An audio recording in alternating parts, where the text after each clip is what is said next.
क्या आपने कभी सोचा है पैसा तो हर जगह है, लेकिन फिर भी ज्यादातर लोग इसके लिए दिन भर भागते क्यों रहते हैं? कुछ लोग मामूली आमदनी में भी करोड़ों की संपत्ति बना लेते हैं और कुछ लोग लाखों कमाकर भी हमेशा आर्थिक तंगी में क्यों घिरे रहते हैं? असल में इस फर्क की जड़ हमारे सोचने और पैसे से व्यवहार करने के तरीके में है, और यही बात हमें सिखाती है मॉर्गन हाउसल की बेस्ट सेलर किताब द साइकोलॉजी ऑफ मनी। यह कोई आम फाइनेंस बुक नहीं है, इसमें ना तो स्टॉक्स चुनने की तरकीबें दी गई हैं, ना ही टेढ़े मेढ़े इक्वेशन। ये किताब बताती है कि असली धन कमाने का खेल सिर और दिल के बीच चलता है, यानी कि मनोविज्ञान का खेल। द साइकोलॉजी ऑफ मनी हमें सिखाती है कि पैसा सिर्फ कमाने की चीज नहीं है, यह एक व्यवहार है, और जब आप इस व्यवहार को समझ लेते हैं तो पैसे की ओर आपका आकर्षण और नियंत्रण दोनों बढ़ जाता है। पैसा दुर्लभ नहीं है, बस यह उन लोगों तक पहुंचता है जो इसके पीछे की मानसिकता को समझते हैं। तो इस ऑडियो बुक को ध्यान से सुनिए, क्योंकि हो सकता है यह आपकी आर्थिक सोच को पूरी तरह बदल दे। किताब के शुरुआती विचारों में एक बहुत ही दिलचस्प सच सामने आता है, और वह ये कि कुछ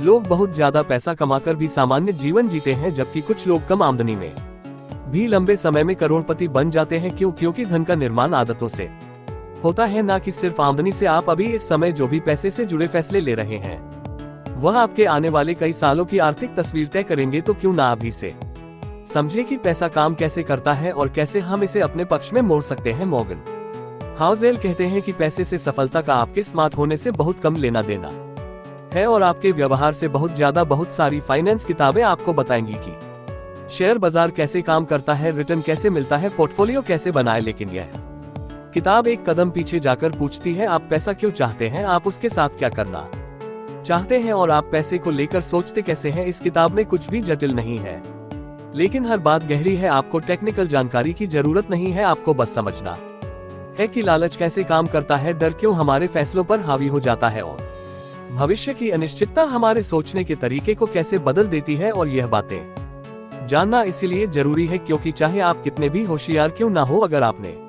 पैसे को लेकर गलत व्यवहार अपनाया तो उसका नुकसान तय है। इसलिए इस किताब का हर अध्याय हमें पैसे को लेकर एक नई सोच सिखाता है। कुछ व्यवहार हमें सफलता की ओर ले जाते हैं और कुछ हमें बर्बादी की ओर। तो चलिए आगे बढ़ते हैं और इस बेमिसाल किताब के 12 सबसे जरूरी पाठों को समझते हैं, जो न सिर्फ आपकी फाइनेंशियल समझ को मजबूत करेंगे बल्कि आपकी सोच को भी पूरी तरह से नया आकार देंगे। हर इंसान की सोच अलग होती है, कोई भी पागल नहीं होता। हर व्यक्ति की अपनी एक अलग नजर होती है कि ये दुनिया कैसे चलती है। यह नजरिया हमारे अनुभवों, हमारी सोच, हमारे मूल्य और बाहरी दुनिया के प्रभावों से बनता है। जब बात पैसे की आती है तो हमारा अनुभव उसमें बहुत ही सीमित होता है। आप जितने भी पैसे के बारे में जान ले, दुनिया में जो हो रहा है उसका आपके निजी अनुभव से लेना देना 0.00% होता है, लेकिन 80% इस बात पर निर्भर करता है कि आप सोचते कैसे हैं कि दुनिया काम कैसे करती है। कोई भी चीज डर और अनिश्चितता की ताकत को पूरी तरह से रोक नहीं सकती, चाहे आपने कितनी भी पढ़ाई की हो या आप कितने भी खुले विचारों वाले हो। हम सब यही सोचते हैं कि हमें पता है कि दुनिया कैसे काम करती है, लेकिन सच्चाई ये है कि हम उसका बस बहुत ही छोटा हिस्सा अनुभव कर पाए हैं। एक अच्छा उदाहरण है अमेरिका में लॉटरी टिकट खरीदने वाले लोग। कम आमदनी वाले लोग हर साल लगभग $400 सिर्फ लॉटरी पर खर्च कर देते हैं। यह आंकड़ा ज्यादा इनकम वालों को चौंका सकता है। कुछ लोग इसे बस उम्मीद या ख्वाहिश कहकर सही ठहरा देते हैं, लेकिन जब तक आप खुद उनकी जगह पर नहीं होते तब तक ये समझना मुश्किल है कि वे ऐसा क्यों करते हैं। अब बात करते हैं किस्मत और जोखिम की। आपकी मेहनत और कोशिशें तो आपके रिजल्ट में योगदान देती ही है, लेकिन भाग्य और रिस्क का रोल भी उतना ही अहम होता है। बिल गेट्स इसका उदाहरण है। वे उन गिने चुने हाई स्कूल्स में से एक में पढ़े थे जहां 1961 में कंप्यूटर मौजूद था। अगर उनके टीचर बिल डगलस ने उस समय $3000 का कंप्यूटर ना खरीदा होता तो शायद बिल गेट्स को वो मौके कभी ना मिलते। बिल गेट्स खुद मानते हैं कि अगर लेक्साइड स्कूल नहीं होता तो शायद माइक्रोसॉफ्ट भी नहीं होता। लेक्साइड स्कूल में 3 बेहतरीन कंप्यूटर स्टूडेंट्स थे, बिल गेट्स, पॉल एलेन और केंट एवांस। तीनों अच्छे दोस्त थे और उन सब के लिए सफलता लगभग तय मानी जा रही थी, लेकिन केंट एवांस की ग्रेजुएशन से पहले एक दुर्घटना में मौत हो गई। इसे आप बदकिस्मती कह सकते हैं। ये बात हमें सिखाती है कि सिर्फ कोशिश करना काफी नहीं होता। किस्मत और जोखिम भी जिंदगी में बड़े फैक्टर होते हैं। कई बार ऐसी घटनाएं जो हमारे नियंत्रण में नहीं होती हमारे जीवन के नतीजों को पूरी तरह से बदल सकती है। अब बात करते हैं तीसरे भाग की, कभी पर्याप्त नहीं होता। ये कहानी है लेखक कट वॉनेगट और जोसेफ हेले की। ये दोनों एक अरबपति की पार्टी में गए थे। कट ने जोसेफ से कहा कि वह अरबपति एक ही दिन में उतना पैसा कमा लेता है जितना तुमने अपने अब तक के सबसे पॉपुलर नोवेल से नहीं कमाया होगा। इस पर हिलर ने जवाब दिया, हाँ लेकिन मेरे पास कुछ ऐसा है जो उसके पास कभी नहीं होगा। काफी। इस बात का मतलब यह है कि जो आपके पास है उसे खतरे में डालने की कोई वजह नहीं बनती। फाइनेंशियल दुनिया की सबसे मुश्किल स्किल यह है कि आप अपने गोल को बार बार शिफ्ट ना करें। जब आप खुद को दूसरों से तुलना करते हैं तो वही सबसे बड़ी गलती होती है। पूंजीवाद जलन और मुकाबला पैदा करता है और इसी में उसका फायदा है, लेकिन सामाजिक तुलना एक ऐसा जाल है जो कभी खत्म नहीं होता। सीढ़ी पर हमेशा आपसे ऊपर कोई ना कोई होगा ही। काफी का मतलब है ये जानना कि किन चीजों से बचना चाहिए ताकि आपको बाद में पछताना ना पड़े। बहुत सारी चीजें फायदे के बावजूद रिस्क लेने लायक नहीं होती, चाहे वे आपको कितना भी लाभ क्यों ना दे। चीजें जैसे इज्जत, आजादी, दोस्ती, परिवार, प्यार और खुशी, यह सब एक छोटी सी गलती से खत्म हो सकती है। इन सबको पाने का सबसे पक्का तरीका यह है कि आप उस खेल का हिस्सा ही ना बने जिसमें उन्हें खोने का डर बना रहता है। पार्ट 4 उलझा कंपाउंडिंग। वॉरेन बफे की दौलत के पीछे एक बहुत ही साधारण सा कारण है। वह सिर्फ एक अच्छे निवेशक नहीं है, बल्कि वह लगातार 70 सालों तक एक अच्छे निवेशक बने रहे। उनकी आर्थिक सफलता को एक ऐसे फैसले से जोड़ा जा सकता है जो उन्होंने अपनी जिंदगी के शुरुआती सालों में लिया था और फिर उसे बहुत लंबे समय तक बनाए रखा। निवेश करना उनका हुनर है, लेकिन उनकी सबसे बड़ी ताकत है समय। अच्छी इन्वेस्टमेंट का मतलब हमेशा सबसे ज्यादा रिटर्न कमाना नहीं होता, बल्कि यह उन रिटर्न्स के बारे में होता है जिनसे आप लंबे समय तक जुड़े रहें और उन्हें दोहराते रहें। यहीं पर कंपाउंडिंग अपना जादू दिखाती है। पैसा कमाना और पैसा संभाल कर रखना दोनों बिल्कुल अलग चीजें हैं और इन दोनों के लिए बिल्कुल अलग मानसिकता और रणनीतियों की जरूरत होती है। पैसे को पाने के लिए जोखिम उठाना पड़ता है, आशावादी रहना होता है और खुद को मौके पर खड़ा करना होता है, लेकिन पैसा बचाकर रखने के लिए इसके ठीक उलट मानसिकता चाहिए, विनम्रता और यह डर कि जो कुछ आपने बनाया है वह उतनी ही जल्दी आपसे छीन भी सकता है। पार्ट 5 अमीर बनना बनाम अमीर बने रहना। पैसा कमाना और उसे बनाए रखना दो बिल्कुल अलग चीजें हैं। इसके लिए अलग सोच और तरीके की जरूरत होती है। पैसा कमाने के लिए आपको जोखिम लेना होता है, आशावादी रहना होता है और मेहनत से खुद को पूरी तरह से लगाना होता है। लेकिन पैसा बनाए रखने के लिए आपको विनम्र रहना होता है और यह मानकर चलना होता है कि जो आपने कमाया है वह आपसे जल्दी छीन सकता है। वेंचर कैपिटलिस्ट माइकल मूर कहते हैं कि हमें ये समझना होगा कि आने वाला कल बीते हुए कल जैसा नहीं होगा। हम अब तक मिली सफलता पर भरोसा करके नहीं बैठ सकते, हम संतुष्ट होकर नहीं चल सकते। यह मानकर चलना कि पिछली सफलता भविष्य में भी कायम रहेगी एक गलतफहमी है। एक सर्वाइवल माइंडसेट जीवित रहने वाली सोच के लिए 3 चीजों की जरूरत होती है। पहली, अपने आप को आर्थिक रूप से इतना मजबूत बनाए कि आप बाजार के उतार चढ़ाव को सहन कर सके और लंबे समय तक इस खेल में टिके रह सके ताकि कंपाउंडिंग अपना असर दिखा सके। दूसरी, जब आप प्लान बनाएं तो ध्यान रखें कि कोई भी योजना बिल्कुल वैसी नहीं चलेगी जैसी आपने सोची है। हर योजना में कुछ ना कुछ गड़बड़ी की गुंजाइश होती है। और तीसरी, भविष्य को लेकर आशावादी रहे, लेकिन ये भी जाने की रास्ते में कठिनाइयां जरूर आएंगी। पार्ट 6 टेल्स आप जीत गए। यह एक आर्ट कलेक्टर की कहानी है जिनका नाम हाई ब्लड था। उन्होंने पिकासो, ब्लॉक्स, हेनरी मार्टिस जैसे महान कलाकारों की कलाकृतियां जमा की थी। उनके कला संग्रह को देखकर लोग हैरान रह जाते थे और सोचते थे कि उन्हें कला में निवेश करने की अद्भुत समझ थी। लेकिन सच्चाई ये थी कि उन्होंने बहुत सारी कलाकृतियां खरीदी थी जिनमें से केवल कुछ ही बहुत मूल्यवान थी। वह कई बार गलत भी साबित हो सकते थे, लेकिन अंत में उनकी 1 या 2 सही पसंदें उन्हें बहुत ऊपर ले गई। कोई भी चीज जो बहुत बड़ी, प्रभावशाली या प्रसिद्ध होती है वह एक टेल आकस्मिक सफलता का नतीजा होती है, यानी लाखों में से एक खास घटना। अब हम वेंचर कैपिटल मॉडल के बारे में बात करें तो अगर कोई फंड से इन्वेस्टमेंट करता है तो उन्हें पता होता है कि 80% फेल हो जाएंगी, कुछ प्रतिशत ठीक ठाक चलेंगी और 1 से 2% बहुत ज्यादा रिटर्न देंगी। अगर हम स्टॉक मार्केट के रिजल्ट्स को देखें तो ज्यादातर पब्लिक कंपनियां फेल हो जाती हैं, कुछ ठीक प्रदर्शन करती हैं और कुछ बहुत ही अच्छा करती हैं। जब आप ये स्वीकार कर लेते हैं कि टेल्स यानी असामान्य लेकिन बहुत प्रभावशाली घटनाएं बिजनेस, इन्वेस्टमेंट और फाइनेंस में हर चीज को चलाती है, तो आप ये समझ जाते हैं कि बहुत सारी चीजें गलत भी होंगी, टूटेंगी, असफल भी होंगी, लेकिन यह बिल्कुल सामान्य बात है। पार्ट 7 वेल्थ वह है जो आप नहीं देखते। वेल्थ यानी संपत्ति वह चीज है जो अक्सर दिखाई नहीं देती। यह वह फाइनेंशियल एसेट्स होते हैं जिन्हें अब तक किसी चीज पर खर्च नहीं किया गया है। मॉर्गन हाउसल बताते हैं कि जब लोग कहते हैं कि वे करोड़पति बनना चाहते हैं तो असल में उनका मतलब ये होता है कि वे $1 मिलियन खर्च करना चाहते हैं, लेकिन $1 मिलियन खर्च करना करोड़पति बनने से बिल्कुल उल्टा है। रिच और वेल्दी होने के बीच में फर्क है। जो लोग बड़ी गाड़ियों में घूमते हैं और आलीशान घरों में रहते हैं वे रिच कहलाते हैं। उनकी आमदनी ज्यादा होती है और वे दिखाते हैं कि उनके पास बहुत पैसा है, लेकिन वेल्थ छिपी होती है। वेल्थ वह इनकम होती है जिसे खर्च नहीं किया जाता बल्कि सेव किया जाता है। वेल्थ का मतलब है आपके पास विकल्प होना, लचीलापन होना और विकास की क्षमता होना। वेल्थ का मतलब है वह चीज खरीद पाने की शक्ति होना जिसकी आपको जरूरत हो। एक निश्चित आमदनी के बाद दुनिया में 3 तरह के लोग होते हैं। पहले जो पैसे बचाते हैं, दूसरे जो सोचते भी नहीं कि वे पैसे बचा सकते हैं, और तीसरे जिन्हें लगता है कि उन्हें पैसे बचाने की जरूरत ही नहीं है। आपकी सेविंग्स रेट आपकी आमदनी या आपके इन्वेस्टमेंट रिटर्न से भी ज्यादा महत्वपूर्ण होती है। लोग आपके बारे में क्या सोचते हैं, इस बात की चिंता करना बंद करें। असली अमीरी यह है कि आपके पास अपने समय पर नियंत्रण हो, आपके पास विकल्प हो। यह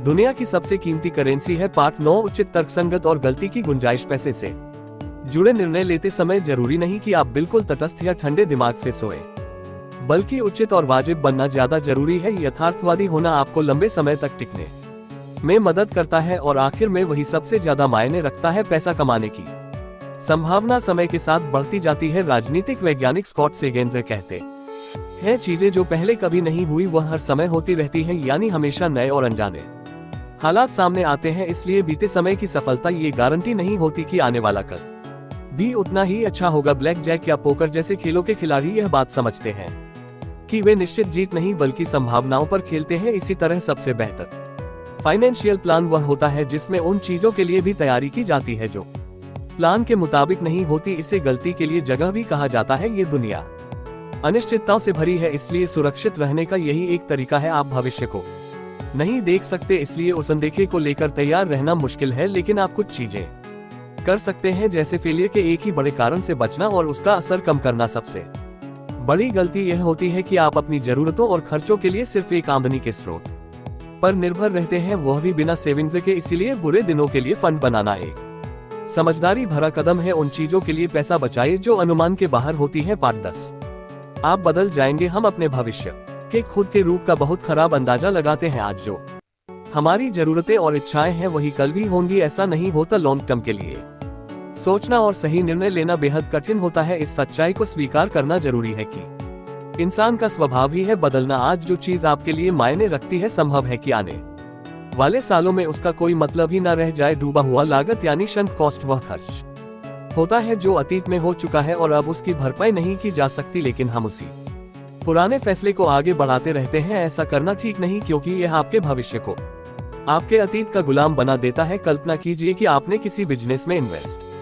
किया और वह फेल हो गया। अब आप उसे सिर्फ इसलिए जारी रखना चाहते हैं क्योंकि आपने उसमें बहुत पैसा डाल दिया है, जबकि आपको ये सोचना चाहिए कि आगे उसमें पैसा मिलेगा भी या नहीं। जो चला गया वह डूबा हुआ खर्च है और उसे भूल जाना ही समझदारी है। पैसा कमाते समय ये जानना जरूरी है कि उसकी कीमत क्या है और क्या आप वह कीमत चुकाने को तैयार है। सफल निवेश करने के लिए आपको कीमत चुकानी पड़ती है, पर वह कीमत पैसा नहीं होती बल्कि अस्थिरता, डर, अनिश्चितता और कभी कभी पछतावा होती है। इन बातों को समझना और मानना तब तक आसान नहीं जब तक आप खुद इन्हें महसूस न करें। बहुत कम लोग कह पाते हैं, ठीक है अगर मैं अपना 20% पैसा भी खो देता हूं तो भी कोई बात नहीं, लेकिन अगर आप अस्थिरता को एक फीस की तरह देखने लगते हैं तो चीजें बदल जाती हैं। जब आप लंबे समय के लिए इन्वेस्ट करते हैं तो आपको शॉर्ट टर्म में बाजार की उठापटक को भी झेलने के लिए तैयार रहना पड़ता है। यही एक रास्ता है कि आप लंबी दौड़ में जीत सके और वेल्थ यानी संपत्ति बना सके। पार्ट 11 निराशावाद का प्रलोभन।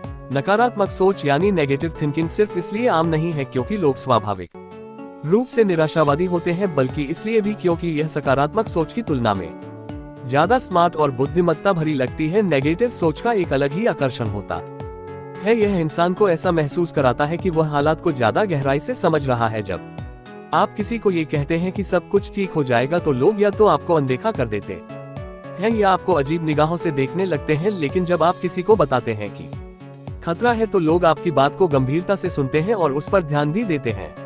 प्रसिद्ध मनोवैज्ञानिक डैनियल कैनमैन कहते हैं कि यह जो पॉजिटिव और नेगेटिव उम्मीदों और अनुभवों के बीच का फर्क है वह हमारी विकास यात्रा का हिस्सा है। जीव हमेशा खतरों को अवसरों की तुलना में ज्यादा अहमियत देते आए हैं, क्योंकि खतरे से बचना जीवन बचाने के लिए जरूरी होता है। जब कोई जीव जिंदा रहता है तभी वह आगे अपनी प्रजाति को बढ़ा सकता है। उदाहरण के लिए सन 2000 में जब तेल के दाम बहुत बढ़े तो कुछ खास तरीकों से तेल निकालना आर्थिक रूप से संभव हो गया, यानी जरूरत ने आविष्कार की नींव रखी और मानव जाति हमेशा से ही अनंत रूप से इनोवेटिव रही है। लोग मुश्किलों और समस्याओं को देखकर उनके समाधान खोज निकालते हैं। जब खतरे आते हैं तो उनके बराबर ही समाधान भी आते हैं। आर्थिक इतिहास भी इसी कहानी को दोहराता है, लेकिन अक्सर नकारात्मक सोचने वाले लोग इसे नजरअंदाज कर देते हैं। तरक्की हमेशा धीरे धीरे होती है, जबकि हादसे और तबाहियां तेजी से और बहुत असर के साथ होती हैं। रातों रात कई समस्याएं पैदा हो जाती हैं, लेकिन शायद ही कभी कोई चमत्कार एक रात में हो जाता हो। आर्थिक विकास कंपाउंडिंग से होता है, जिसमें समय लगता है, लेकिन तबाही किसी एक गलती या कमजोर बिंदु से आती है, और वह भी कुछ ही मिनटों में। आत्मविश्वास जो वर्षों में बना हो, वह भी एक झटके में टूट सकता है। पार्ट 12 कबूलनामा। इस भाग में लेखक मॉर्गन हाउसल खुद के कुछ आर्थिक व्यवहार और विश्वासों के बारे में खुलकर बताते हैं। वह कहते हैं कि उनके अधिकतर फाइनेंशियल निर्णयों की एक ही प्रेरणा रही है, आजादी। वह उन कामों में खुशी तलाशते हैं जो ज्यादा खर्चीले नहीं है, जैसे एक्सरसाइज करना, किताबें पढ़ना, पॉडकास्ट सुनना और परिवार या दोस्तों के साथ समय बिताना। उन्होंने घर कभी कर्ज लेकर नहीं खरीदा, यानी उनके पास लोन से लिया हुआ मकान नहीं है। वह मानते हैं कि शायद यह एक खराब फाइनेंशियल डिसीजन हो सकता है, लेकिन यह एक अच्छा मनी डिसीजन है, क्योंकि इससे उन्हें मानसिक शांति मिलती है। वह अपने 20% संपत्ति यानी असेट्स को कैश में रखते हैं। इसमें उनका घर शामिल नहीं है। ऐसा वे इसलिए करते हैं ताकि इमरजेंसी आने पर उन्हें अपने शेयर यानी स्टॉक्स को बेचना ना पड़े। वे मानते हैं कि कंपाउंडिंग का पहला नियम यही है, उसे बिना वजह तोड़ा नहीं जाना चाहिए। हाउसल अब किसी इंडिविजुअल स्टॉक यानी एकल कंपनी के शेयर में निवेश नहीं करते। उन्होंने अपने सारे स्टॉक्स को लो कॉस्ट इंडेक्स फंड्स में निवेश किया है। वह मानते हैं कि कुछ लोग बाजार को हराने यानी आउट परफॉर्म करने में सफल हो सकते हैं, लेकिन ऐसा करना बहुत मुश्किल है। जितना लोग सोचते हैं उससे कहीं ज्यादा। हर निवेशक को वही रणनीति अपनानी चाहिए जो उनके लक्ष्य तक पहुंचने के सबसे ज्यादा मौके दे सके, और ज्यादातर लोगों के लिए लंबे समय में लो कॉस्ट इंडेक्स फंड सबसे बेहतर रिटर्न देते हैं। पुस्तक के अंतिम भाग में लेखक मॉर्गन हाउसल इस किताब में बताए गए महत्वपूर्ण विचारों का सारांश देते हैं और पाठकों को एक बार फिर यह समझाते हैं कि पैसे की मनोविज्ञान को समझना क्यों जरूरी है। ये किताब हमें सिखाती है कि धन को समझना सिर्फ यह नहीं है कि हमारे पास कितना पैसा है, बल्कि यह भी है कि हम उसका उपयोग कैसे करते हैं। इसमें यह भी बताया गया है कि हमें पैसे के मूल्य को समझना चाहिए, लेकिन अपने जीवन के मूल्यों के साथ समझौता नहीं करना चाहिए। पुस्तक हमें बताती है कि धन के कुछ बुनियादी सिद्धांत क्या है, जैसे कि पैसे की बचत करना, निवेश करना और उसे सुरक्षित रखना। ये हमें ये समझने में मदद करता है कि हमें अपनी जरूरतों और जीवन के लक्ष्यों के आधार पर कितना पैसा चाहिए और हमें उसके लिए क्या योजनाएं बनानी चाहिए। इसके साथ ही यह किताब समृद्धि यानी प्रॉस्पेरिटी की ओर जाने का रास्ता भी दिखाती है। ये हमें समझाती है कि हमें किस तरह से अपने वित्तीय फैसले लेने चाहिए, ताकि हम न सिर्फ आर्थिक रूप से सफल हो सके, बल्कि मानसिक रूप से भी शांत रह सके। क्या आपने कभी सोचा है, पैसा तो हर जगह है, लेकिन फिर भी ज्यादातर लोग इसके लिए दिन भर भागते क्यों रहते हैं? कुछ लोग मामूली आमदनी में भी करोड़ों की संपत्ति बना लेते हैं, और कुछ लोग लाखों कमाकर भी हमेशा आर्थिक तंगी में क्यों घिरे रहते हैं? असल में इस फर्क की जड़ हमारे सोचने और पैसे से व्यवहार करने के तरीके में है, और यही बात हमें सिखाती है मॉर्गन हाउसल की बेस्ट सेलर किताब द साइकोलॉजी ऑफ मनी। यह कोई आम फाइनेंस बुक नहीं है। इसमें ना तो स्टॉक्स चुनने की तरकीबें दी गई हैं, ना ही टेढ़े मेढ़े इक्वेशन। ये किताब बताती है कि असली धन कमाने का खेल सिर और दिल के बीच चलता है, यानी कि मनोविज्ञान का खेल। द साइकोलॉजी ऑफ मनी हमें सिखाती है कि पैसा सिर्फ कमाने की चीज नहीं है, यह एक व्यवहार है, और जब आप इस व्यवहार को समझ लेते हैं तो पैसे की ओर आपका आकर्षण और नियंत्रण दोनों बढ़ जाता है। पैसा दुर्लभ नहीं है, बस यह उन लोगों तक पहुंचता है जो इसके पीछे की मानसिकता को समझते हैं। तो इस ऑडियो बुक को ध्यान से सुनिए, क्योंकि हो सकता है यह आपकी आर्थिक सोच को पूरी तरह बदल दे। किताब के शुरुआती विचारों में एक बहुत ही दिलचस्प सच सामने आता है, और वही ये कि कुछ लोग बहुत ज्यादा पैसा कमाकर भी सामान्य जीवन जीते हैं, जबकि कुछ लोग कम आमदनी में भी लंबे समय में करोड़पति बन जाते हैं। क्योंकि धन का निर्माण आदतों से होता है, ना कि सिर्फ आमदनी से। आप अभी इस समय जो भी पैसे से जुड़े फैसले ले रहे हैं, वह आपके आने वाले कई सालों की आर्थिक तस्वीर तय करेंगे। तो क्यों ना अभी से समझे कि पैसा काम कैसे करता है और कैसे हम इसे अपने पक्ष में मोड़ सकते हैं। मॉर्गन हाउसल कहते हैं कि पैसे से सफलता का आपके स्मार्ट होने से बहुत कम लेना देना है, और आपके व्यवहार से बहुत ज्यादा। बहुत सारी फाइनेंस किताबें आपको बताएंगी कि शेयर बाजार कैसे काम करता है, रिटर्न कैसे मिलता है, पोर्टफोलियो कैसे बनाए, लेकिन यह किताब एक कदम पीछे जाकर पूछती है, आप पैसा क्यों चाहते हैं, आप उसके साथ क्या करना चाहते हैं, और आप पैसे को लेकर सोचते कैसे हैं। इस किताब में कुछ भी जटिल नहीं है, लेकिन हर बात गहरी है। आपको टेक्निकल जानकारी की जरूरत नहीं है, आपको बस समझना है कि लालच कैसे काम करता है, डर क्यों हमारे फैसलों पर हावी हो जाता है, और भविष्य की अनिश्चितता हमारे सोचने के तरीके को कैसे बदल देती है और यह बातें जानना इसीलिए जरूरी है क्योंकि चाहे आप कितने भी होशियार क्यों ना हो, अगर आपने पैसे को लेकर गलत व्यवहार अपनाया तो उसका नुकसान तय है। इसलिए इस किताब का हर अध्याय हमें पैसे को लेकर एक नई सोच सिखाता है। कुछ व्यवहार हमें सफलता की ओर ले जाते हैं और कुछ हमें बर्बादी की ओर। तो चलिए आगे बढ़ते हैं और इस बेमिसाल किताब के 12 सबसे जरूरी पाठों को समझते हैं जो न सिर्फ आपकी फाइनेंशियल समझ को मजबूत करेंगे बल्कि आपकी सोच को भी पूरी तरह से नया आकार देंगे। हर इंसान की सोच अलग होती है, कोई भी पागल नहीं होता। हर व्यक्ति की अपनी एक अलग नजर होती है कि ये दुनिया कैसे चलती है। यह नजरिया हमारे अनुभवों, हमारी सोच, हमारे मूल्य और बाहरी दुनिया के प्रभावों से बनता है। जब बात पैसे की आती है तो हमारा अनुभव उसमें बहुत ही सीमित होता है। आप जितने भी पैसे के बारे में जान ले, दुनिया में जो हो रहा है उसका आपके निजी अनुभव से लेना देना 0.00% होता है, लेकिन 80% इस बात पर निर्भर करता है कि आप सोचते कैसे हैं कि दुनिया काम कैसे करती है। कोई भी चीज डर और अनिश्चितता की ताकत को पूरी तरह से रोक नहीं सकती, चाहे आपने कितनी भी पढ़ाई की हो या आप कितने भी खुले विचारों वाले हो। हम सब यही सोचते हैं कि हमें पता है कि दुनिया कैसे काम करती है, लेकिन सच्चाई ये है कि हम उसका बस बहुत ही छोटा हिस्सा अनुभव कर पाए हैं। एक अच्छा उदाहरण है, अमेरिका में लॉटरी टिकट खरीदने वाले लोग, कम आमदनी वाले लोग हर साल लगभग $400 सिर्फ लॉटरी पर खर्च कर देते हैं। यह आंकड़ा ज्यादा इनकम वालों को चौंका सकता है। कुछ लोग इसे बस उम्मीद या ख्वाहिश कहकर सही ठहरा देते हैं, लेकिन जब तक आप खुद उनकी जगह पर नहीं होते तब तक ये समझना मुश्किल है कि वे ऐसा क्यों करते हैं। अब बात करते हैं किस्मत और जोखिम की। आपकी मेहनत और कोशिशें तो आपके रिजल्ट में योगदान देती ही है, लेकिन भाग्य और रिस्क का रोल भी उतना ही अहम होता है। बिल गेट्स इसका उदाहरण है। वे उन गिने चुने हाई स्कूल्स में से एक में पढ़े थे जहां 1961 में कंप्यूटर मौजूद था। अगर उनके एक टीचर बिल डगलस ने उस समय $3000 का कंप्यूटर ना खरीदा होता तो शायद बिल गेट्स को वो मौके कभी ना मिलते। बिल गेट्स खुद मानते हैं कि अगर लेक्साइड स्कूल नहीं होता तो शायद माइक्रोसॉफ्ट भी नहीं होता। लेक्साइड स्कूल में 3 बेहतरीन कंप्यूटर स्टूडेंट्स थे, बिल गेट्स, पॉल एलेन और केंट एवांस। तीनों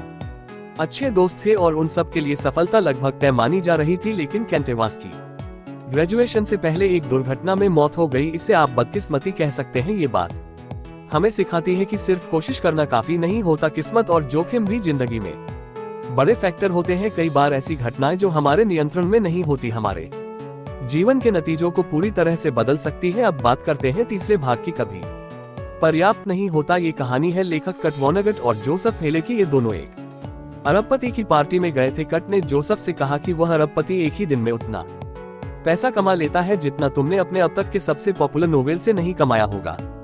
इस पर हिलर ने जवाब दिया, हाँ, लेकिन मेरे पास कुछ ऐसा है जो उसके पास कभी नहीं होगा। काफी। इस बात का मतलब यह है कि जो आपके पास है उसे खतरे में डालने की कोई वजह नहीं बनती। फाइनेंशियल दुनिया की सबसे मुश्किल स्किल यह है कि आप अपने गोल को बार बार शिफ्ट ना करें। जब आप खुद को दूसरों से तुलना करते हैं तो वही सबसे बड़ी गलती होती है। पूंजीवाद जलन और मुकाबला पैदा करता है और इसी में उसका फायदा है, लेकिन सामाजिक तुलना एक ऐसा जाल है जो कभी खत्म नहीं होता। सीढ़ी पर हमेशा आपसे ऊपर कोई ना कोई होगा ही। काफी का मतलब है ये जानना कि किन चीजों से बचना चाहिए ताकि आपको बाद में पछताना ना पड़े। बहुत सारी चीजें फायदे के बावजूद रिस्क लेने लायक नहीं होती, चाहे वे आपको कितना भी लाभ क्यों ना दे। चीजें जैसे इज्जत, आजादी, दोस्ती, परिवार, प्यार और खुशी, यह सब एक छोटी सी गलती से खत्म हो सकती है। इन सबको पाने का सबसे पक्का तरीका यह है कि आप उस खेल का हिस्सा ही ना बने जिसमें उन्हें खोने का डर बना रहता है। पार्ट 4 उलझा कंपाउंडिंग। वारेन बफे की दौलत के पीछे एक बहुत ही साधारण सा कारण है। वह सिर्फ एक अच्छे निवेशक नहीं है, बल्कि वह लगातार 70 सालों तक एक अच्छे निवेशक बने रहे। उनकी आर्थिक सफलता को एक ऐसे फैसले से जोड़ा जा सकता है जो उन्होंने अपनी जिंदगी के शुरुआती सालों में लिया था और फिर उसे बहुत लंबे समय तक बनाए रखा। निवेश करना उनका हुनर है, लेकिन उनकी सबसे बड़ी ताकत है समय। अच्छी इन्वेस्टमेंट का मतलब हमेशा सबसे ज्यादा रिटर्न कमाना नहीं होता, बल्कि यह उन रिटर्न्स के बारे में होता है जिनसे आप लंबे समय तक जुड़े रहें और उन्हें दोहराते रहें। यहीं पर कंपाउंडिंग अपना जादू दिखाती है। पैसा कमाना और पैसा संभाल कर रखना दोनों बिल्कुल अलग चीजें हैं और इन दोनों के लिए बिल्कुल अलग मानसिकता और रणनीतियों की जरूरत होती है। पैसे को पाने के लिए जोखिम उठाना पड़ता है, आशावादी रहना होता है और खुद को मौके पर खड़ा करना होता है, लेकिन पैसा बचाकर रखने के लिए इसके ठीक उलट मानसिकता चाहिए, विनम्रता और यह डर कि जो कुछ आपने बनाया है वह उतनी ही जल्दी आपसे छीन भी सकता है। पार्ट 5 अमीर बनना बनाम अमीर बने रहना। पैसा कमाना और उसे बनाए रखना दो बिल्कुल अलग चीजें हैं। इसके लिए अलग सोच और तरीके की जरूरत होती है। पैसा कमाने के लिए आपको जोखिम लेना होता है, आशावादी रहना होता है और मेहनत से खुद को पूरी तरह से लगाना होता है। लेकिन पैसा बनाए रखने के लिए आपको विनम्र रहना होता है और यह मानकर चलना होता है कि जो आपने कमाया है वह आपसे जल्दी छीन सकता है। वेंचर कैपिटलिस्ट माइकल मूर कहते हैं कि हमें ये समझना होगा कि आने वाला कल बीते हुए कल जैसा नहीं होगा। हम अब तक मिली सफलता पर भरोसा करके नहीं बैठ सकते, हम संतुष्ट होकर नहीं चल सकते। यह मानकर चलना कि पिछली सफलता भविष्य में भी कायम रहेगी एक गलतफहमी है। एक सर्वाइवल माइंडसेट जीवित रहने वाली सोच के लिए 3 चीजों की जरूरत होती है। पहली, अपने आप को आर्थिक रूप से इतना मजबूत बनाए कि आप बाजार के उतार चढ़ाव को सहन कर सके और लंबे समय तक इस खेल में टिके रह सके ताकि कंपाउंडिंग अपना असर दिखा सके। दूसरी, जब आप प्लान बनाए तो ध्यान रखें कि कोई भी योजना बिल्कुल वैसी नहीं चलेगी जैसी आपने सोची है। हर योजना में कुछ ना कुछ गड़बड़ी की गुंजाइश होती है। और तीसरी, भविष्य को लेकर आशावादी रहें, लेकिन ये भी जाने की रास्ते में कठिनाइयां जरूर आएंगी। पार्ट 6 टेल्स आप जीत गए। यह एक आर्ट कलेक्टर की कहानी है जिनका नाम हाई ब्लड था। उन्होंने पिकासो, ब्लॉक्स, हेनरी मार्टिस जैसे महान कलाकारों की कलाकृतियां जमा की थी। उनके कला संग्रह को देखकर लोग हैरान रह जाते थे और सोचते थे कि उन्हें कला में निवेश करने की अद्भुत समझ थी। लेकिन सच्चाई ये थी कि उन्होंने बहुत सारी कलाकृतियां खरीदी थी जिनमें से केवल कुछ ही बहुत मूल्यवान थी। वह कई बार गलत भी साबित हो सकते थे, लेकिन अंत में उनके 1 या 2 सही पसंदें उन्हें बहुत ऊपर ले गई। कोई भी चीज जो बहुत बड़ी, प्रभावशाली या प्रसिद्ध होती है वह एक खेल आकस्मिक सफलता का नतीजा होती है, यानी लाखों में से एक खास घटना। अब हम वेंचर कैपिटल मॉडल के बारे में बात करें तो अगर कोई फंड से इन्वेस्टमेंट करता है तो उन्हें पता होता है कि 80% फेल हो जाएंगी, कुछ प्रतिशत ठीक ठाक चलेंगी और 1 से 2% बहुत ज्यादा रिटर्न देंगी। अगर हम स्टॉक मार्केट के रिजल्ट्स को देखें तो ज्यादातर पब्लिक कंपनियां फेल हो जाती हैं, कुछ ठीक प्रदर्शन करती हैं और कुछ बहुत ही अच्छा करती हैं। जब आप ये स्वीकार कर लेते हैं कि टेल्स यानी असामान्य लेकिन बहुत प्रभावशाली घटनाएं बिजनेस, इन्वेस्टमेंट और फाइनेंस में हर चीज को चलाती है, तो आप ये समझ जाते हैं कि बहुत सारी चीजें गलत भी होंगी, टूटेंगी, असफल भी होंगी, लेकिन यह बिल्कुल सामान्य बात है। पार्ट 7 वेल्थ वह है जो आप नहीं देखते। वेल्थ यानी संपत्ति वह चीज है जो अक्सर दिखाई नहीं देती। यह वह फाइनेंशियल एसेट्स होते हैं जिन्हें अब तक किसी चीज पर खर्च नहीं किया गया है। मॉर्गन हाउसल बताते हैं कि जब लोग कहते हैं कि वे करोड़पति बनना चाहते हैं तो असल में उनका मतलब ये होता है कि वे $1 मिलियन खर्च करना चाहते हैं, लेकिन $1 मिलियन खर्च करना करोड़पति बनने से बिल्कुल उल्टा है। रिच और वेल्दी होने के बीच में फर्क है। जो लोग बड़ी गाड़ियों में घूमते हैं और आलीशान घरों में रहते हैं वे रिच कहलाते हैं। उनकी आमदनी ज्यादा होती है और वे दिखाते हैं कि उनके पास बहुत पैसा है, लेकिन वेल्थ छिपी होती है। वेल्थ वह इनकम होती है जिसे खर्च नहीं किया जाता बल्कि सेव किया जाता है। वेल्थ का मतलब है आपके पास विकल्प होना, लचीलापन होना और विकास की क्षमता होना। वेल्थ का मतलब है वह चीज खरीद पाने की शक्ति होना जिसकी आपको जरूरत हो। एक निश्चित आमदनी के बाद दुनिया में 3 तरह के लोग होते हैं। पहले जो पैसे बचाते हैं, दूसरे जो सोचते भी नहीं कि वे पैसे बचा सकते हैं और तीसरे जिन्हें लगता है कि उन्हें पैसे बचाने की जरूरत ही नहीं है। आपकी सेविंग्स रेट आपकी आमदनी या आपके इन्वेस्टमेंट रिटर्न से भी ज्यादा महत्वपूर्ण होती है। लोग आपके बारे में क्या सोचते हैं, इस बात की चिंता करना बंद करें। असली अमीरी यह है कि आपके पास अपने समय पर नियंत्रण हो, आपके पास विकल्प हो। यह दुनिया की सबसे कीमती करेंसी है। पार्ट 9 उचित, तर्कसंगत और गलती की गुंजाइश। पैसे से जुड़े निर्णय लेते समय जरूरी नहीं कि आप बिल्कुल तटस्थ या ठंडे दिमाग से सोए, बल्कि उचित और वाजिब बनना ज्यादा जरूरी है। यथार्थवादी होना आपको लंबे समय तक टिकने में मदद करता है और आखिर में वही सबसे ज्यादा मायने रखता है। पैसा कमाने की संभावना समय के साथ बढ़ती जाती है। राजनीतिक वैज्ञानिक स्कॉट सेगेंजर कहते हैं चीजें जो पहले कभी नहीं हुई वह हर समय होती रहती हैं, यानी हमेशा नए और अनजाने हालात सामने आते हैं। इसलिए बीते समय की सफलता ये गारंटी नहीं होती कि आने वाला कल भी उतना ही अच्छा होगा। ब्लैक जैक या पोकर जैसे खेलों के खिलाड़ी यह बात समझते हैं कि वे निश्चित जीत नहीं बल्कि संभावनाओं पर खेलते हैं। इसी तरह सबसे बेहतर फाइनेंशियल प्लान वह होता है जिसमें उन चीजों के लिए भी तैयारी की जाती है जो प्लान के मुताबिक नहीं होती। इसे गलती के लिए जगह भी कहा जाता है। ये दुनिया अनिश्चितताओं से भरी है, इसलिए सुरक्षित रहने का यही एक तरीका है। आप भविष्य को नहीं देख सकते, इसलिए उस अनदेखे को लेकर तैयार रहना मुश्किल है, लेकिन आप कुछ चीजें कर सकते हैं, जैसे फेलियर के एक ही बड़े कारण से बचना और उसका असर कम करना। सबसे बड़ी गलती यह होती है कि आप अपनी जरूरतों और खर्चों के लिए सिर्फ एक आमदनी के स्रोत पर निर्भर रहते हैं, वह भी बिना सेविंग्स के। इसीलिए बुरे दिनों के लिए फंड बनाना एक समझदारी भरा कदम है उन चीजों के लिए पैसा बचाए जो अनुमान के बाहर होती है। पार्ट 10।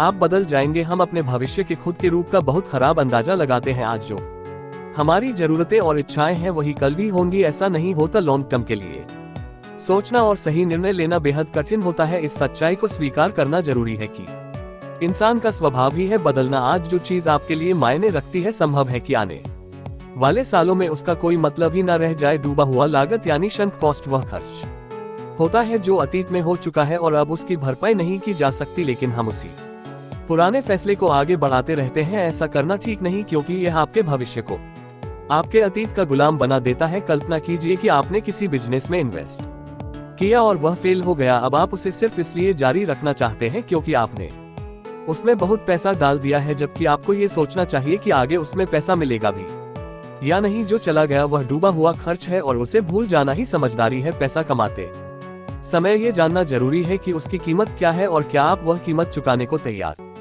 है। सफल निवेश करने के लिए आपको कीमत चुकानी पड़ती है, पर वह कीमत पैसा नहीं होती, बल्कि अस्थिरता, डर, अनिश्चितता और कभी कभी पछतावा होती है। इन बातों को समझना और मानना तब तक आसान नहीं जब तक आप खुद इन्हें महसूस न करें। बहुत कम लोग कह पाते है, ठीक है, अगर मैं अपना 20% पैसा भी खो देता हूँ तो भी कोई बात नहीं। लेकिन अगर आप अस्थिरता को एक फीस की तरह देखने लगते हैं तो चीजें बदल जाती हैं। जब आप लंबे समय के लिए इन्वेस्ट करते हैं तो आपको शॉर्ट टर्म में बाजार की उठापटक को भी झेलने के लिए तैयार रहना पड़ता है। यही एक रास्ता है कि आप लंबी दौड़ में जीत सके और वेल्थ यानी संपत्ति बना सके। पार्ट 11। निराशावाद का प्रलोभन।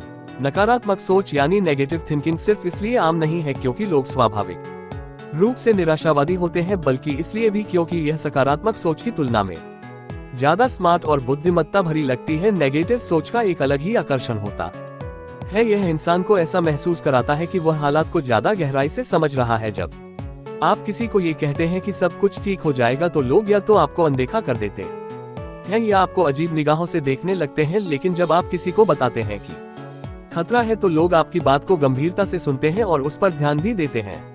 प्रसिद्ध मनोवैज्ञानिक डैनियल कैनमैन कहते हैं कि यह जो पॉजिटिव और नेगेटिव उम्मीदों और अनुभवों के बीच का फर्क है, वो हमारी विकास यात्रा का हिस्सा है। जीव हमेशा खतरों को अवसरों की तुलना में ज्यादा अहमियत देते आए हैं, क्योंकि खतरे से बचना जीवन बचाने के लिए जरूरी होता है। जब कोई जीव जिंदा रहता है तभी वह आगे अपनी प्रजाति को बढ़ा सकता है। उदाहरण के लिए सन 2000 में जब तेल के दाम बहुत बढ़े तो कुछ खास तरीकों से तेल निकालना आर्थिक रूप से संभव हो गया, यानी जरूरत ने आविष्कार की नींव रखी और मानव जाति हमेशा से ही अनंत रूप से इनोवेटिव रही है। लोग मुश्किलों और समस्याओं को देखकर उनके समाधान खोज निकालते हैं। जब खतरे आते हैं तो उनके बराबर ही समाधान भी आते हैं। आर्थिक इतिहास भी इसी कहानी को दोहराता है, लेकिन अक्सर नकारात्मक सोचने वाले लोग इसे नजरअंदाज कर देते हैं। तरक्की हमेशा धीरे धीरे होती है, जबकि हादसे और तबाहियां तेजी से और बहुत असर के साथ होती हैं। रातों रात कई समस्याएं पैदा हो जाती हैं, लेकिन शायद ही कभी कोई चमत्कार एक रात में हो जाता हो।